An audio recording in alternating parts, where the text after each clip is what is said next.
Halo? Halo, Ya, dengan siapa namanya?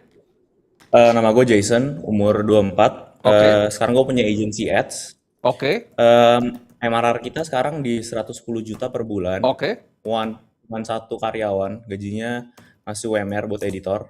oke, Jadi semuanya bersih dan gue ambil gaji sekitar 10 juta. oke. Jadi gue ada dua pertanyaan sih. Boleh. Kan personal goal gue sebenarnya maunya ke 500 juta sampai 1 M per bulan ya profit. Oke, Tapi gue cukup yakin dengan agency model ini nggak scalable. oke, Dan gue nantinya mungkin maunya ke edukasi, seperti yang webinar, dan maksudnya ngajarin UMKM gimana cara dapetin omset setinggi-tingginya di online gitu ya. oke, Nah, gue tuh bingungnya, pertama, dengan profit gue yang sekarang ini, gue harus ngapain profitnya, uang profit company gue. oke, Kedua, am I on the right track kalau gue jalanin edukasi, lama-lama tuh kayak arahnya bukan agency doang, ke edukasi juga gitu loh. oke. Dan apa sih perspektif lu? Kan lu juga pernah ada agency ads ya Ya, dulu. Terus kayak gue juga yakin lu pernah dapetin tiba-tiba uang yang lumayan banyak dan lu bingung mau ngapain gitu loh. oke. Nanti gue juga ada pertanyaan buat portfolio gue sih, maksudnya keuangan gue gitu loh. Jadi ada satu dari sisi bisnis dan keuangan gue juga. Apa keuangan gue ngomong juga sekarang atau nanti? Apa? Sorry nggak kedengeran. Dari keuangannya apa? Jadi Pertanyaan? kalau keuangan sekarang, uang gue sih sekarang ada 1 eman, Ya, liquid. 200 dana darurat, ya liquid. Sorry nggak liquid, setengahnya liquid. Oke. Jadi 200 Dijabarin dana coba. darurat, 200 dana darurat, 200 saham BCA BBRI doang, terus 50 BTC, terus sisanya cash. Berapa Ya cash ini BT-nya yang gue berapa? cuma 50 juta. Oke. Nah gue Sisanya bingungnya ini cash. alokasi gimana? Ya cash, sisanya cash. Cashnya itu Oke. yang gue bingung sekarang mau diapain. Berarti ada sekitar 650 juta ya cashnya. Hmm, Oke. hmm. Itu dari retain earnings dari bisnis ya berarti ya? Ini retaining sama dulu gue pernah kerja di luar negeri, jadi dolar juga. Ya. Mesti gue simpan di dolar, jadi belum gue apa-apain. Coba dideskripsiin dulu agency ads-nya ini apa? Karena agency ads kan luar luar biasa luas ya. Iya betul Ini betul betul. niche-nya di mana? Jadi gue bantu Shopee dan TikTok sih. Oke, Shopee untuk dan TikTok.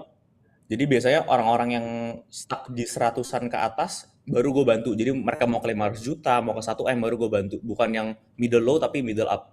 oke, apa aja atau Terus lu gue terima semua kliennya? Bebas. enggak gue jadi gue sortir. Jadi gue sortir, gue lihat datanya mereka dulu, gue bikin qualification call. Kalau mereka memang omsetnya oke, terus ownernya oke, produk marginnya oke, baru gue terima. Jadi Oke. memang middle high lah gitu loh. Oke. Agency ya.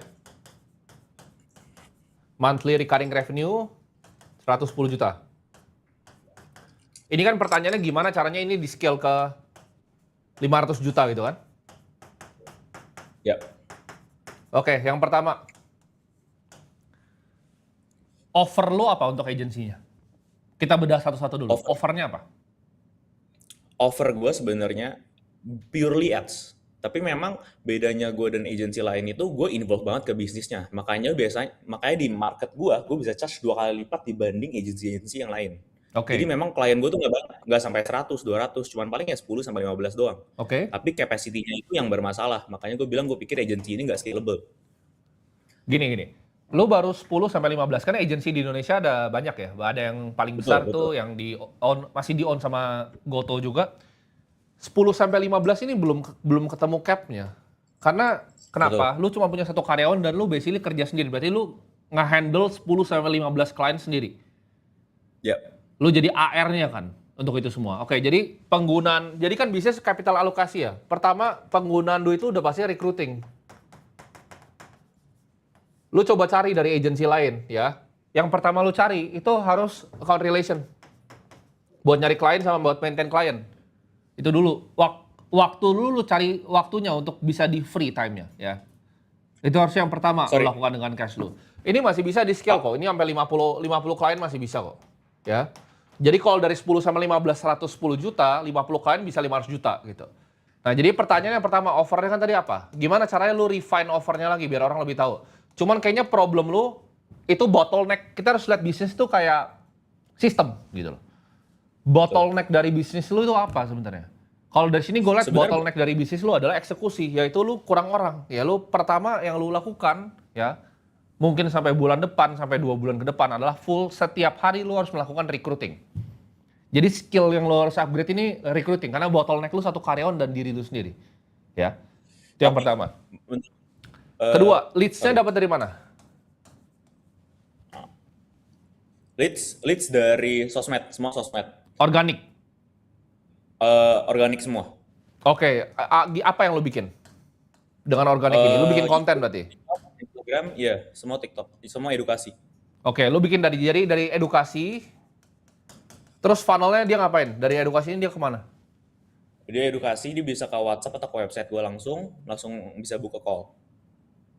Dia edukasi, website, buka call. Ya, Lu udah explore paid traffic belum? gue mau explore paid traffic, tapi masalahnya agency gue cap. Masalahnya tadi kan lu bilang mau recruiting. Gue mau Ya. rekrut, cuman masalahnya gue ngerasa buat cari orang yang benar-benar pas buat specialty ini agak niche. Dan gue takutnya turnovernya tinggi, jadi pas gue ngajarin gak lama mereka keluar gitu loh. Nah itu kan berarti lu punya, oke. Lu berarti sebenarnya udah kepikiran nih buat paid traffic dan lain-lain, cuman lu nggak bisa scale ini kan, di atas 10-15 klien udah mentok kan, basically. Oke, lu Yes, jadi kekurangan gue skill namanya supply manajemen. Lu harus hire satu COO yang pengalaman di sini. Lu fokusnya ya cari lead saja, karena gini, waktu orang kan 24 jam. Ya. Ya. Lu harus bisa cari apa yang highest leverage di waktu lu.